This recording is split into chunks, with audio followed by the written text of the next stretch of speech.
Okay, I'm having some internet issues. Delay. Colombian internet. It's usually really good here in Medellin, but not so sure today. Hopefully this works. If I don't sort out this internet thing, I might have to stop doing live streams and start just uploading videos. Today, I want to talk about sensitive people, sensitive flowers and snowflakes. Sensitivity, the subject of the sensitive person has become very popular in the last decade. You have so many books and so many speakers praising the sensitive people, and then you've got a lot of other authors and thinkers and psychologists, coaches discussing why sensitivity is bad. Is it good or bad? Well, it depends. It depends on what you want from life. First, let's talk a little bit about what sensitivity is. What is a sensitive man? What does that mean? I'm not a psychologist, but I would say myself, I'm a sensitive person. I'm very I have a high level of empathy. Sensitive people in the negative tend to take criticism poorly, but in the positive, they tend to be very receptive to other people and their emotions. So this can often lead to them becoming really great artists, musicians, painters, psychologists, philosophers, people who need to feel things deeply and then take those feelings and put them out into the world in a way that you can explain emotions without necessarily even using words or without using structured sentences like poetry, right? How can I use my sensitivity to just describe what coffee tastes like? So here's a logical description of a coffee. It smells like roasted beans. It tastes like roasted beans. Right? So that's a logical description. But a sensitive person can become a very amazing poet and just say like it smells like days on the patio as a warm wind blows across my face and I witness lovers embracing each other in the autumn sun. There. Sensitivity. So how can being sensitive help you in social situations? It can be very useful because you can sense how people feel and then you can adapt your behavior to what it is you think they might want. That's how sensitivity can help. But sensitivity, being open to experiences like emotions and being able to pick up on the vibes of other people, this can be both a blessing and a curse. For example, say you're at work and you're trying to do your job and your supervisor comes by and they go, Chris, you've been fucking the dog lately and we're not impressed with your performance. You never seem to be here. You always seem to be off daydreaming, right? If you're a sensitive guy, this could really deeply affect you emotionally because sensitive people, in a sense, they're very much more. I wouldn't say they're more emotional, but they're more self-reactive to their own emotions and the emotions of others. So something like this, if the person wasn't sensitive and they were more logical, they might react in this way. Thanks, boss. You know what? You're probably right. And I'm going to really step up my game and improve my performance at work. Because they don't take it personally, right? Whereas the sensitive person might start dwelling on what that guy said. No, I don't think that's right. You know what? F that guy. And I'm not even going to go to work tomorrow. I'm going to show them. So that's how being like overly sensitive can affect you negatively. Say you approach, I'm really dehydrated feeling. That's why I'm licking my lips here. Talking to myself. So, yeah, say you approach a woman and she says, "No, I'm not interested. I have a boyfriend." A sensitive person might take this as it might try to look for a deeper meaning to this, more reason. Why am I being rejected? Is it because I don't look good? Is it because she's a bitch? Is it because you're going to try to find the emotional logic behind this? Whereas the less sensitive person, the person who's not so easily affected by the thoughts and feelings of others, they're just going to go, okay, no problem. Now, what happens if you take away all sensitivity? If you take away all sensitivity, you become sort of a psychopath or a sociopath.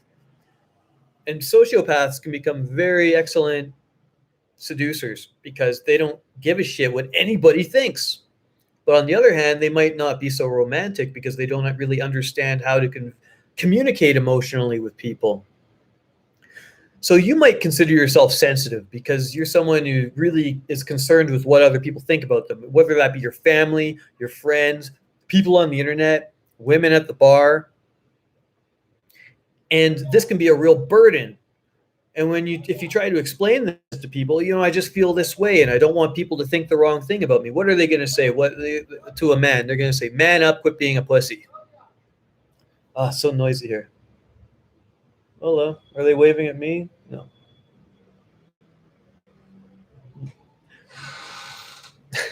No one's got privacy in a city in Colombia.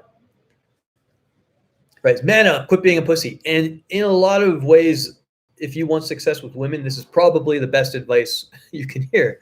Because if you're too sensitive to opinions and the thoughts and feelings of other people, it's going to make it really difficult to achieve a goal where you have to challenge yourself emotionally. Right? Like soldiers. If you go to war, who do you want? Do you want the sensitive guy in your trench, or do you want the person who's calculated, in control of their emotions, and alert? Yeah, you don't want the crybaby, you know? You want that person to be creating the artwork, you want that person playing guitar when you come back from the battlefield. Singing, "Don't be scared, you'll get a woman when you get back to your country." That sensitive guy is going to be in touch with what other people feel, and he's going to be able to lift their spirits when their spirits are low. That's why I'm a good coach, because on one hand, I understand how my sensitivity can help men because I can empathize with your feelings. But on the other hand, I also know that when you have too much empathy, when you feel too much, when you worry too much, and you think and predict too much, and you're sensitive, this can really destroy your ability to achieve your goals and just destroy your ability to attract women. Okay, so women are in general more sensitive to emotions and feelings of other people. This is probably because they have to communicate with babies, and also for their survival's sake on a biological level. They're not as strong as us physically. They can't compete in a survival situation. uh, like women can survive. They're strong, no doubt about it. But typically, physically, they're not going to be able to charge into battle and fight. So they have to learn how to survive in a social situation using their wit, using their emotional intelligence. Not emotional intelligence, social intelligence, sorry. So that's why they're going to be more sensitive to people's feelings and better able to communicate and empathize, where a man needs to be able to turn that empathy off in a survival situation. There's a bear coming. You don't need to think, you don't want to be too in touch with your feelings. The only thing you want to do is kill that bear or run, one or the other. Everybody has this in them. But in the modern age, we've become so protected and so safe. We don't ever have to face danger. We're allowed to explore our creativity to our heart's desires. We can make poetry and lay in parks and work at a minimum wage job, and everything's going to be safe and provided for us as long as we do the minimum amount of work to generate a little bit of money, right? So we never really come into contact with situations where we have to turn off our sensitivity and act. That's why learning is so powerful, because if you're too sensitive to the opinion of people, you're not going to take action. You're going to be devastated by rejection. You're going to be feeling like you're going to be feeling everything. So to be effective at cold approaching, you need to learn how to turn your sensitivity way, way, way, way down and just become present and move. A lot of guys ask me, what do you think before you're going to approach somebody? And I say, you don't think at all. Because if you try to logically think, you're going to generate emotions, and you don't want emotions. The only emotion, if you have to feel one, should be joy or curiosity. Curiosity about the other person. So I'm reading this book called The Birth and Death of Meaning by Ernest Becker. He wrote another book called The Denial of Death, which won the Pulitzer Prize. An amazing, amazing book. But he was talking a little bit about sensitivity and how being too sensitive can really socially be considered awkward to other people if you're too sensitive. And so I'll read just a little bit of this book here. People who have these heightened sensitivities, this inability to exclude perceptions, tend to be diffuse, vague, slippery. They don't seem solidly in front of us. Right? If they're too sensitive, they don't really seem present, because you're always kind of wondering if you say the wrong thing to a sensitive person, how they're going to react. You all know people like this in your life. If you criticize anything about them, they snap. They stop talking to you. They have a temper tantrum. They cry, right? So you can never really be totally real with these people, right? They don't seem solidly in front of us. They don't oppose us with oh, here comes the mango seller. Every live stream. These guys coming down the carts with mangoes and bananas and aguacates. Close that door again. They seem vague and slippery. They don't oppose us with a convincing self with which we can transact. By the peculiar logic of social ceremonial, this is a very philosophical book, so it uses a lot of big words. I'll try to help you guys out if you don't understand. Oh my God. Don't be annoyed. Don't be sensitive to the people destroying my live stream by yelling through megaphones about their avocados every 5 minutes.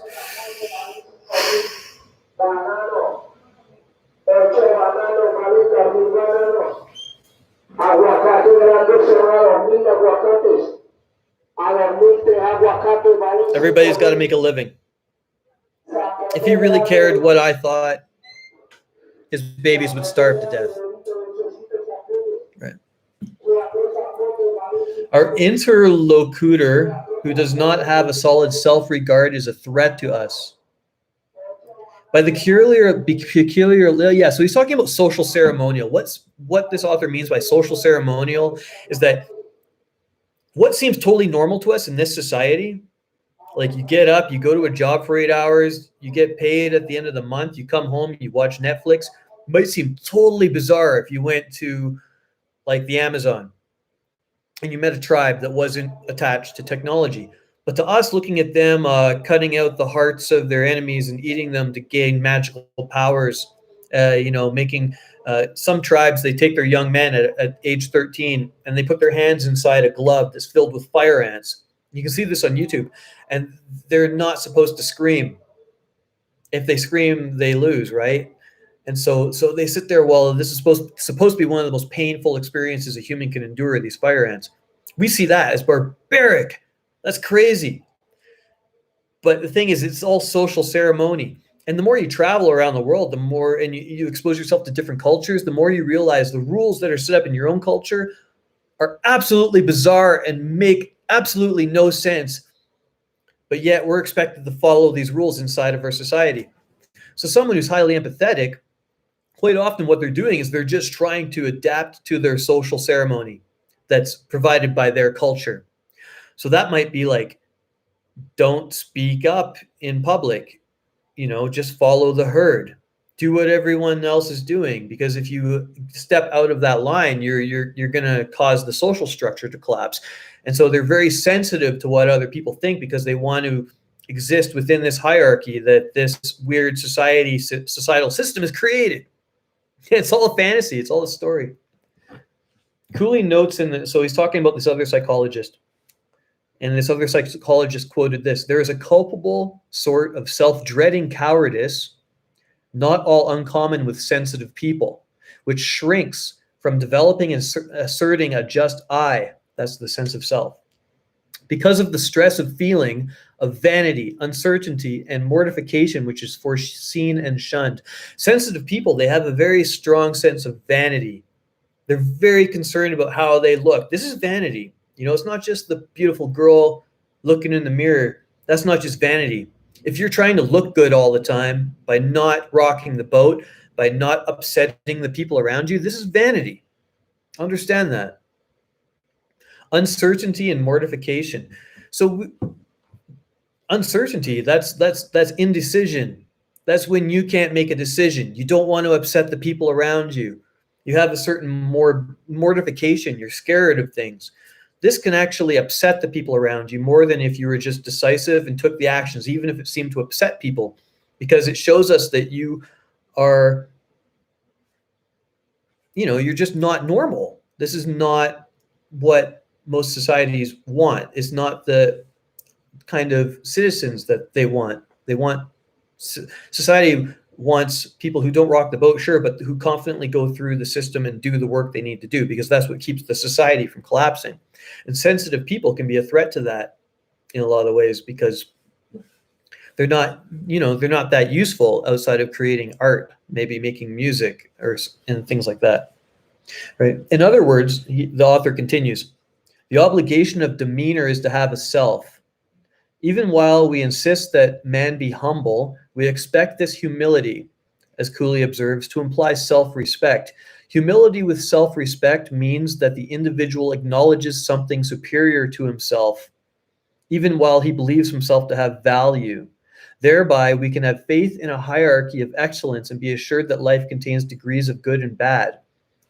But when an individual crumbles before everything and has obviously no belief in himself as an object of value, his interlocutor is pervaded by an uncomfortable feeling. The timeless standards upon which we rely for meaning are not being upheld. So in your own society, right, whether that be your family that you live within, your cult, your religion, your bigger society, when you're not able to function properly within that system, that story, that play that they've created, say, you have a warrior society that really values warriors like the Spartans, and they're always going to war, right? And so they have no need for artists and musicians and philosophers, but you're very sensitive and you're very terrified of dying.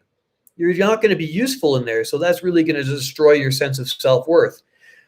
If you live in Canada, in a liberal society where they really value like a perception of equality and equal rights and environmental safety standards, and you don't really give a shit about that stuff, you're going to be upsetting a lot of people if you don't adhere to that philosophy, right? And if you're sensitive, if you're overly sensitive, you're going to just comply with the requests of that society, no matter how crazy and illogical they seem, right? So people who are too sensitive, often they can't function within their society's guidelines, and they will have a really terrible sense of self-esteem. And that's why if you want to succeed in something like dating, where the women are expecting you to follow a certain set of rules and you're too sensitive, you're not going to succeed at getting a lot of the women that you would like to get. Even though you're a brilliant drum player or poet or something, the women are expecting you to behave in a certain way. And if you're not going to behave in that way, you're not going to attract them. You're not going to get the jobs, the high level jobs, because people expect you to have a certain set of core competences. But if you're too sensitive, you're not going to be able to brush aside your own emotions and take the actions necessary within that mating game, within that societal expectation.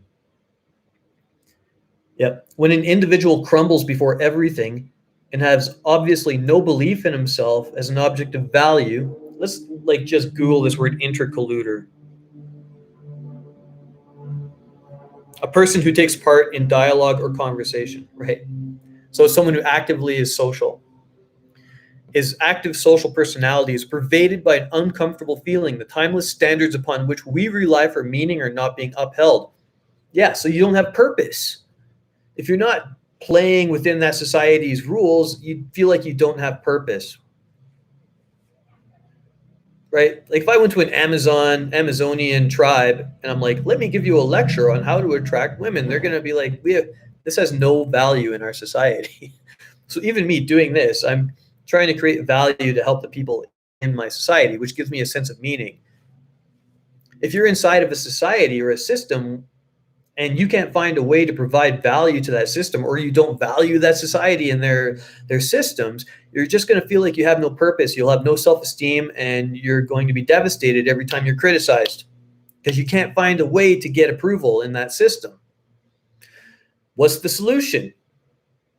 Well, you're going to have to step outside of the societal norms and face those fears of being rejected by your society, right? Approaching women on the street, you're going to get rejected a lot. If you tell your friends and family about it, they might be like, that's weird and creepy, right? If you walk around filming videos with your GoPro like I do, people might shun me for that. How dare you say this about my city? All the time I'm getting hater comments on Tony's travels on my YouTube channel. How dare you say that this place could be dangerous? Because in their society, their system of values they've created, criticizing a neighborhood is wrong, is bad. You always support your neighborhood or your family or your country. I totally understand that, right? The society that I operate within is one that I found for myself, and it's a society of men and women who believe in truth, freedom, strength, freedom of choice, freedom of expression, right? And so I don't really care about the opinions of sheep. I run with the wolves, at least ideally, metaphorically. I'd rather run with the wolves than with the sheep. So I had to turn down my sensitivity. Tony, you're a piece of shit. How dare you say that about women? That is their perspective and their point of view, and they're allowed to have that. They've had a different life experience than me, and I'm not a psychic. I can't try to project my values onto the other people. Say your family wants to judge you for doing something. Tony, why are you leaving to Mexico? That's very selfish of you. I heard that. It's such a dangerous time. Okay, that's them giving their opinion to me. Does it really matter? Am I still free to put on my shoes, buy a plane ticket, and fly to another country? Yes. There's no law saying I can't do that. So they can have that opinion. It's okay. When you start to feel the emotions brewing up, the anger, the how dare they feeling, stop and just go, it's okay for them to have that opinion. I'm sensitive to their emotions, but I don't have to focus. I don't have to let the emotions overwhelm me. Take a breath. Let it go through you. Are they preventing you from putting on your shoes and going out the door to do whatever you have to do? Are they preventing you from working on your novel? Are they preventing you from looking for a better job? Are they preventing you from going and talking to a woman? Right? I get kind of political because when my entire country tells me I have to stay home and wear a mask and get injections, this is actually like active measures to try to prevent me from living my life the way I want to live it. So I take offense to that.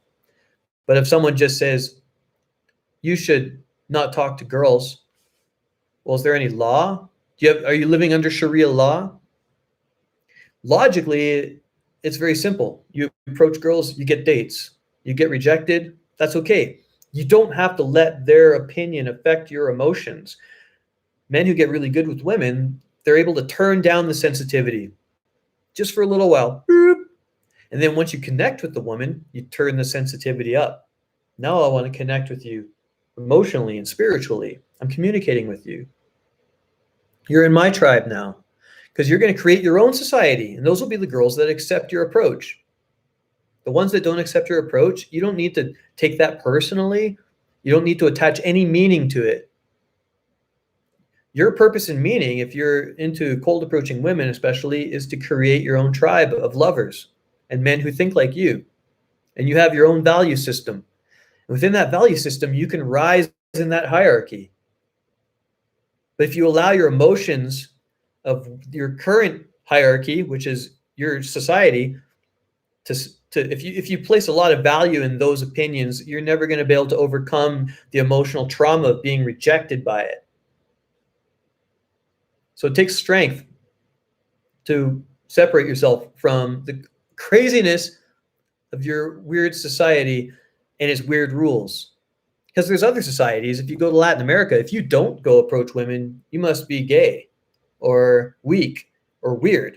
This is a very Western world phenomenon and an Asian world phenomenon, especially Asians. I'm not, and the Middle East too.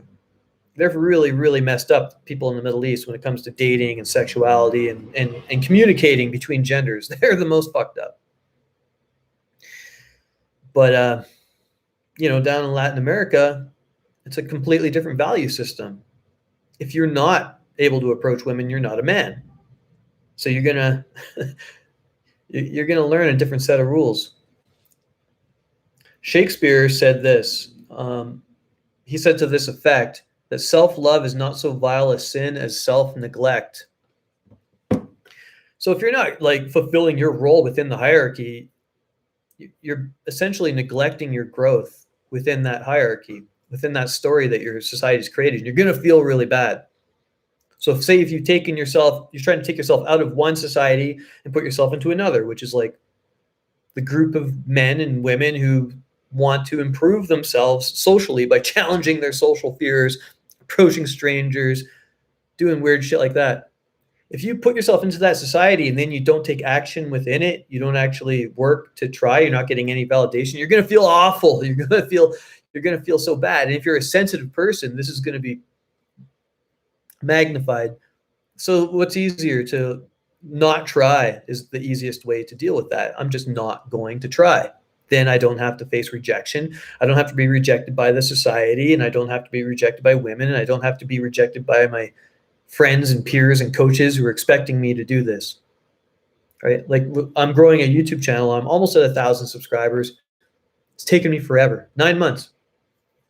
Right? But now I have other YouTubers that I know that are like, come on, man, just keep doing it. Just keep doing it. I was doing this alone for a long time.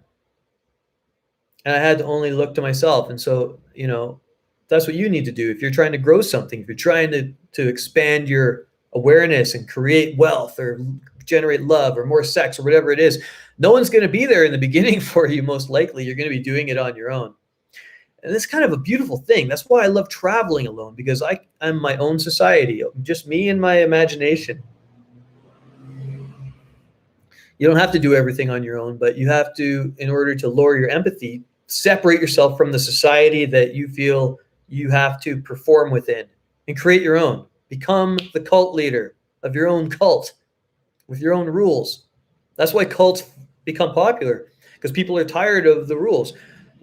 David Koresh, he was a religious Christian cult leader who formed his own group, and they bought a whole bunch of guns, and he had multiple wives and whatever. You can judge him negatively, but people flock to live in these communes with people like David Koresh because it gives them an opportunity to escape the oppression of their society and go to a society where they can more freely express themselves or live the sort of lifestyle or talk about the things they want to talk about, do the things they want to do that are shunned upon. Maybe that's having orgies, or maybe that's just talking about love all the time and talking about God and believing, in a religion.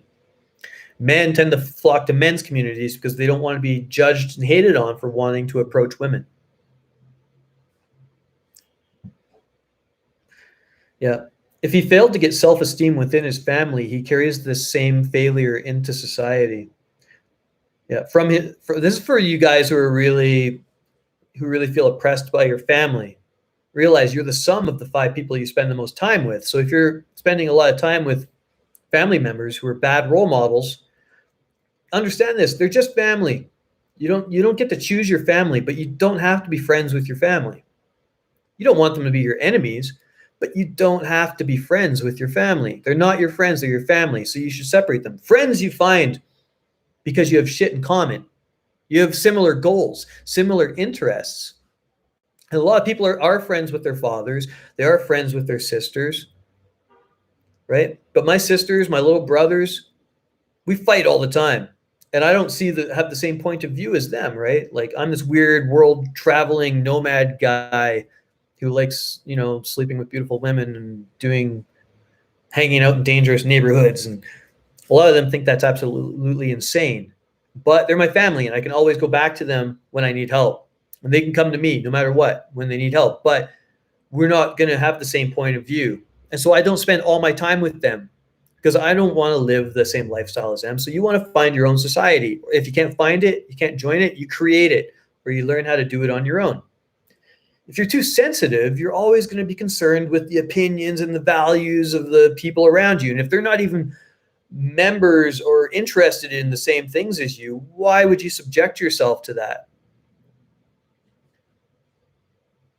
You need to man up. Manning up just means learning how to control your emotions and take actions despite the fear. Yeah, it sucks you have to do this, but you do it anyway. From the outset of his social life outside the family, he does not have the talents necessary to give meaning to the cultural game, to inflate and sustain others by providing proper conviction and forceful cues for them. This is why I really struggle to be around masky, COVID-y people, because my value system's totally different. Like maybe they value safety and preparation and like concern for the society as a whole. But I see that most of the society as a whole is weak sheep who are easily led off a cliff to their deaths, right? They're slaves. I'm not a slave. Well, I don't want to be a slave. So in that regard, I have to do my own thing. Everyone's told to stay home and lock themselves down. Fuck that. I fly to another country. Don't approach women. That's creepy. Fuck that. I'm going to approach 200. Right? Danger is good for men. We're not meant to be like slaves. The human being makes a great slave, right? Until you refuse to become a slave. And if you refuse to become a slave, you become the enemy. If they can't break you, they kill you or they imprison you. That's scary, right? That's the fear. That's why a lot of men don't do the things they need to do to succeed in life, well, whatever they define as success, because they don't want to be killed or imprisoned. That's very, very fair. So if you're playing the game in a certain society and you can't leave it, there's some things you have to play. You know, if I go into a store and I want to buy some eggs, they're not going to sell me the eggs unless I put the mask on, even here in Colombia. But I'm always testing it. Whatever your opinions are on it, I don't give a fuck. You can yap away in the comments about it. I don't give a fuck what you think. On that note, how to become less sensitive. You don't want to get rid of all your sensitivity, because that's a tool you can use in your conversations, in your creativity. When you close your eyes at night, what do you dream of? Do you dream of seeing faraway places? Do you dream of having a beautiful woman or wealth? Realize this is all just part of a game. You're going to die. It's going to be over really soon. You could die tomorrow. Are you scared of it? You know, you need to sometimes turn your emotions off, use them to picture what the future might look like, and then turn it off so you can move towards creating it. You should only have excitement. Don't be living in fear of what people think about you. What if you make the wrong choice? What if you lose your job? What if you die? You know what? You can create new futures. And that's the whole fun of being a man, is overcoming, creating new opportunities, building things, taking risks, adventure. If you have a life of safety, you're going to die so regretful, man. You're going to regret it all. If you take risks and you overcome your fear, you turn it off, you learn how to meditate, and you move forward anyway. Go talk to the girl. Fly to that scary country. Quit that shitty job. Leave your parents' house. You know who I'm talking to. I'm talking to you. You're going to feel amazing. And if you die, you're going to have no regrets because you lived life. I'll tell you one thing. I haven't jumped out of an airplane. You know, I haven't been in a submarine under the ocean. I haven't done really scary things. But if I die, I'm going to have zero regrets. I saw a lot of the world. I made love to a lot of women. I created things. I'm close with my family. But I don't need to rely on anybody but myself. I hope you can end up the same way. Okay, I'm signing off, guys. Give me a thumbs up. Por favor, subscribe. Subscribe if you want to be alerted when I do these streams. And hopefully the internet worked. Adios.